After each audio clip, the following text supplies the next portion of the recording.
دیں گے۔ اللہ ذوالجلال والاکرام ہمیں ان تمام خوشخبریوں کا حقدار بنائے۔ لیکن آخر میں ہے ایک دعا۔ گزشتہ کلاس میں ہمارے ایک بھائی نے یہاں کلاس میں ہی یہ ہمیں پیپر دیا تھا کہ یہ دعا کیسی ہے جی۔ آج کی کلاس کے لیے ہم نے اسی کو چن لیا ہے اور اس کی فضیلت بھی ہم نے ساتھ میں ذکر کر دی ہے۔ نبی اکرم صلی اللہ علیہ وآلہ وسلم کا فرمان ہے سید الاستغفار، یہ وظیفہ ہے، یعنی استغفار کے جتنے کلمات ان میں سب سے ٹاپ کا سید سردار کیا ہے؟ اللہم انت ربی لا الہ الا انت خلقتنی وانا عبدک وانا علی عہدک ووعدک ما استطعت اعوذ بک من شر ما صنعت ابوء لک بنعمتک علی وابوء بذنبی فاغفر لی فانہ لا یغفر الذنوب الا انت۔ یہ دعا ہے انشاءاللہ۔ اس بار کا جو ہمارا ہوم ورک ہوگا نا جی، وہ یہ دعا ہی ہوگی انشاءاللہ تعالی۔ یہ دعا ہم نے یاد کر لیں، بڑی اہمیت کی، ہم تھوڑی تھوڑی کر کے کر لیں یاد، روزانہ آپ اس کو اوپر سے دیکھ کے پڑھ لیں اور پہلے والا مثلا جملہ ایک دن یاد کر لیں، اگلے دن دوسرا جملہ کر لیں جن کو مشکل پیش آتی ہے، جو ماشاءاللہ ایک ہی وقت میں یاد کر سکتے ہیں سبحان اللہ کر لیجئے، اور کر کے اس کو پڑھنا بھی ضرور ہے۔ کب پڑھنا ہے؟ رسول اللہ صلی اللہ علیہ وسلم نے فرمایا جس نے اس استغفار پر یقین رکھتے ہوئے دل کی گہرائی سے اسے پڑھا صبح کے وقت، پھر شام ہونے سے پہلے اسی دن اس کا انتقال ہو گیا تو وہ جنتی ہے۔ سبحان اللہ۔ اور جس نے ان الفاظ پر یقین رکھتے ہوئے رات کے وقت ان کو پڑھ لیا یعنی شام کو، پھر اس کا صبح ہونے سے پہلے انتقال ہو گیا تو وہ جنتی ہے۔ صحیح بخاری شریف میں 6306 نمبر یہ حدیث ہے۔ تو کتنا قیمتی ہمارے لیے اثاثہ ہے، لہٰذا اس کو انشاءاللہ ہم نے اس دعا کو یاد کر لینا ہے اور آج سے ہی انشاءاللہ اس کو ہم نے پڑھنا شروع کر دینا ہے پورے یقین کے ساتھ۔ اللہ ذوالجلال والاکرام ہم سب کو علم نافع عطا فرمائے، پاکیزہ حلال رزق اللہ تعالیٰ عطا فرمائے، اور اللہ ذوالجلال والاکرام ایسے عمل کرنے کی توفیق عطا فرمائے جو اللہ کی بارگاہ میں قبول ہو۔ اب آپ کو کسی کو بھی اس میں سے کوئی بات بھی اگر یا کوئی چیز سمجھ نہ آئی ہو تو آپ بلا جھجک سوال کر سکتے ہیں، پوچھ سکتے ہیں۔ بارک اللہ فیکم۔ یہ تحریر ہے سورۃ فاتحہ کی جو عربی میں، اس میں رحمان جہاں بھی آیا اس پہ صرف زبر لگایا گیا ہے۔ اللہ کو برکت دے، ٹھیک ہے، یہاں کھڑی زبر ہونی چاہیے۔ جی جی بجا ہے۔ یہ جو اصل میں فونٹ ہے نا جی، یہ عربی فونٹ ہے، اس کے اوپر میم کے اوپر آپ دیکھ رہے ہیں میم کے اوپر زبر آ گئی ہے، کھڑی زبر ہے، ٹھیک ہے۔ تو یہ عربی فونٹ کا بس مسئلہ ہے، لیکن ہے وہی الفاظ، اسی لیے ہم پڑھتے وقت اس کی تصحیح کر لیتے ہیں۔ تو یہ اچھی آپ نے توجہ دلائی ہے۔ اسی طرح دیکھیں الحمدللہ، للہ لام کے اوپر بھی کھڑی زبر آتی ہے، لیکن یہ فونٹ کا مسئلہ ہوتا ہے۔ اہل زبان تو بآسانی سمجھ جاتے ہیں، ہمارے لیے ذرا تھوڑا سا ان چیزوں کو سمجھنا مشکل ہوتا ہے۔ تو جو الحمد یا اہدنا الصراط المستقیم ہے، ان پہ بھی زبر زیر نہیں آئی۔ جی جی ایسا ہی ہے۔ اہل علم کے لیے تو مسان ہے، ہاں جی، بغیر زبر زیر کے بھی پڑھ سکتے ہیں۔ ہم بجا جیسے جو اناڑی جی جی، ان کے لیے زبر زیر۔ آپ ابھی اپنے پیپروں پر اس کو درست کر لیجئے، تو انشاءاللہ میں کوئی اور فونٹ انشاءاللہ تلاش کرتا ہوں۔ یہ اصل میں مکتبہ شاملہ سے میں نے ایز اٹ از اس کو کاپی کیا ہے، تو میں انشاءاللہ دیکھتا ہوں کوئی اور اللہ کرے ملے سٹائل اس کا، تو پھر انشاءاللہ اس کے ساتھ ہم آئندہ کے لیے اس کی انشاءاللہ کر لیں گے سیٹنگ۔ اسی طریقے فونٹ میں آیا ہے ورتل القرآن ترتیلا، یہ عربی فونٹ میں نے ٹھیک ہے شد کے نیچے آپ لگا دیں گے، ہاں زیر بھی نہیں جائے گی، جی ایسا ہی، لیکن ہمارے ہاں جو استعمال ہوتا ہے وہ تا کے نیچے جب تک زیر نہ آئے ہم اس کو صحیح نہیں بجا ہے۔ بالکل جی، بالکل صحیح کہا آپ نے۔ تیسری چیز یہ ہے کہ کھانے سے پہلے کافی کتب میں دعا ہے بسم اللہ وعلی برکت اللہ، آپ نے فرمایا کہ صرف پڑھے ہیں بسم اللہ جی، آیا اس میں کس حد تک تصحیح ہے کہ بسم اللہ وعلی برکت اللہ پڑھنی چاہیے یا نہیں؟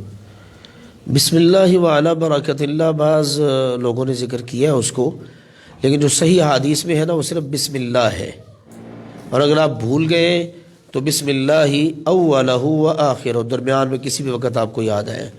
باقی جو کلمات ہے بسم اللہ وعلی برکت اللہ، یہ بالکل ایسے جیسے بہت ساری دعاؤں کے اندر ہم نے اضافہ کر لیا ہے، جیسا کہ نبی اکرم صلی اللہ علیہ وسلم کی تو تعلیم یہ ہے کہ آپ کوئی آپ کے ساتھ اس نے سلوک کرتا ہے تو آپ کہیں جزاک اللہ خیرا، لیکن ہمارے کہتے ہیں جزاک اللہ خیرن کثیرا، خیرن کے بعد ہم نے ایک لفظ بڑھا دیا ہے. تو مقصد یہ ہے کہ اس طرح کی چیزیں آ گئی، لیکن ہمیں اسی پر اکتفا کرنا ہے جو رسول اکرم صلی اللہ علیہ وسلم نے ہمیں بتایا ہے. تو بس بسم اللہ پڑھ کے ہم نے کھانا کھانا ہے.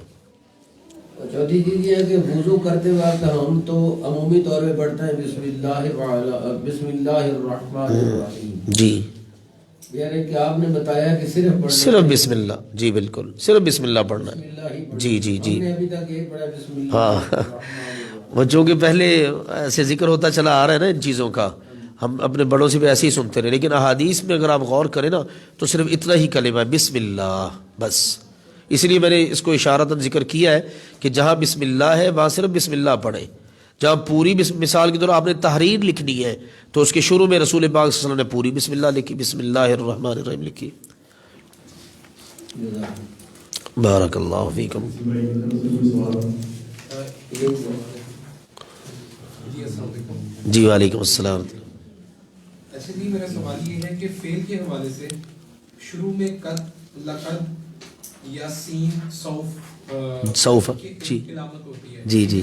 تو اگر سین سے کوئی اسم سٹارٹ ہوتا ہو مثال کے طور پہ، تو وہ ہم کیسے اس میں فرق کر سکیں گے؟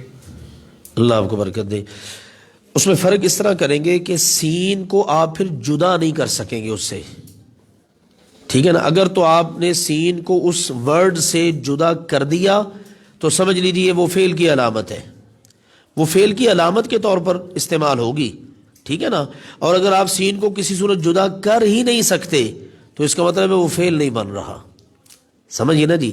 مثال کے طور پر سمیعن، سمیعن، سمیع نام ہوتا ہے نا، سمیع. اب شروع میں سین ہٹا دیں کیا بن جائے گا؟ می، یعنی کلمہ کا حلیہ بگڑ گیا ہے. یقولو ہے، یقولو کو آپ الگ سے پڑھ لیں، سین لگ جائے گی سیقولو، سین ہٹا دیا یقولو، معنی مفہوم نہیں بدلا، یعنی وہ اس کی شیپ چینج نہیں ہوئی. جی جزاک اللہ خیرن. جی اور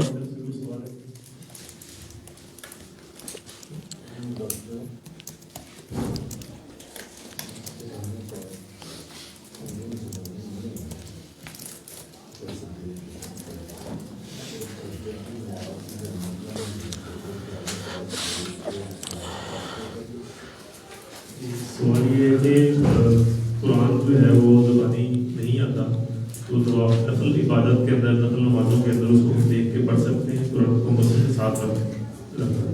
اللہ آپ کو برکت دے. قرآن پاک اگر ہمیں زبانی نہیں آتا تو کیا نوافل میں ہم قرآن پاک ہاتھ میں پکڑ کے مصحف، یا آج کل موبائل وغیرہ ہیں، جی جی، تو موبائل کھول لیں اور اس پر نکال لیں اور اس سے دیکھ کے پڑھ سکتے ہیں؟ جی بالکل پڑھ سکتے ہیں. سیدہ عائشہ رضی اللہ تعالی عنہا کے غلام تھے، صحیح بخاری میں ان کا واقعہ مذکور ہے. ان کو قرآن یاد تھا، لیکن یاد تھا اوپر سے دیکھ کر، باقی کسی کو یاد نہیں تھا. خواتین میں تو وہ خواتین کو پڑھاتے تھے تو اوپر سے دیکھ کر وہ تلاوت کرتے تھے جب عورتوں کو نفل پڑھاتے. تو اللہ کے نبی صلی اللہ علیہ وسلم کے سامنے ذکر ہوا تو آپ نے اسے روکا نہیں، منع نہیں کیا. تو یہ اس بات کی دلیل ہے نفلوں میں آپ قرآن پاک کے اوپر سے دیکھ کر آپ پڑھ سکتے ہیں، تلاوت کر سکتے ہیں. دوسری بات یہ جتنا آپ کو آتا ہے اتنا ہی پڑھ لیجئے، جتنا آپ کو آتا ہے اتنا پڑھ لیجئے. مدینہ کے ایک امام ہیں، وہاں پر مسجد نبوی کے اندر درس بھی دیتے ہیں. انہوں نے ایک بڑا واقعہ ذکر کیا ہے نصیحت کے لیے. وہ کہتے ہیں کہ ایک بزرگ آدمی میرے پاس آئے تو وہ کہتے ہیں کہ مجھے نا قرآن زیادہ یاد نہیں ہے، صرف مجھے سورہ اخلاص یاد ہے، اور میں رات کے وقت تہجد کے وقت اٹھتا ہوں اور میں بس ہاتھ باندھ لیتا ہوں اور لمبی رکھتے پڑھتا ہوں، سورہ اخلاص ہی پڑھتا رہتا ہوں سورۃ الفاتحہ کے بعد. تو کیا میری وہ نماز ہو جائے گی؟ کہتے ہیں اس کو جواب دینے سے پہلے میں چھٹک کے رہ گیا کہ یار جن کو قرآن پڑھنا آتا ہے یاد ہے وہ سوئے رہتے ہیں، اور جن کو یاد نہیں صرف سورہ اخلاص آتی ہے وہ لمبی لمبی رکھتے پڑھتے ہیں اور اس میں صرف سورہ اخلاص ہی پڑھتے رہتے ہیں. تو اندازہ کیجیے، مقصد یہ ہے کہ سورہ اخلاص بھی اگر آپ پڑھتے رہتے ہیں تو وہ بھی انشاءاللہ تعالیٰ کافی ہے. لیکن اگر آپ اوپر سے دیکھ کر مصحف پر سے تلاوت کرنا چاہتے ہیں تو اس کی دلیل موجود ہے، آپ ایسا کر سکتے ہیں. کیسی کسی نے منع کیا تھا کہ دیکھ کے پڑھنا جو ہاں نماز میں وہ نہیں چاہیے. نہیں نہیں، منع کی کوئی دلیل نہیں ہے، منع کی کوئی دلیل نہیں ہے، نوافل کے اندر ہے، فرائض کے اندر نہیں. آپ نفل پڑھ رہے ہیں، آپ اوپر سے دیکھ کے پڑھ سکتے ہیں. پڑھ رہے ہیں یا ویڈیو پڑھ رہے ہیں صبح کے ٹائم جی پڑھ سکتے ہیں، کوئی حرج نہیں اس میں.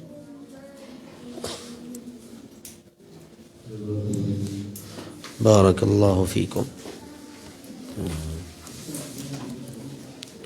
بعد میں بیماروں کے لیے دعا کرنا ہمارے جی جی ضرور انشاءاللہ تعالی. یہ نا صحیح بخاری شریف میں ہے، یہ سیدہ عائشہ رضی اللہ تعالیٰ کے غلام تھے، ذکوان ان کا نام تھا. تو یہ جلد نمبر 1 ہے، صفحہ نمبر 140 ہے. اس میں ہے یؤمھا عبدھا ذکوان من المصحف، یعنی مصحف قرآن پاک کے اوپر سے دیکھ کر ان کے غلام ان کی امامت کروایا کرتے تھے. تو یہ تو بالکل واضح دلیل ہے. تو اس لیے کوئی ایسا مسئلہ، اگر کوئی شخص کہتا کہ نہیں تو وہ دلیل دے دینا کہ کیوں نہیں، پھر تو ممانعت کی کوئی دلیل ہونی چاہیے نا. جب ہے ہی نہیں دلیل، الحمدللہ ہمارے پاس رخصت موجود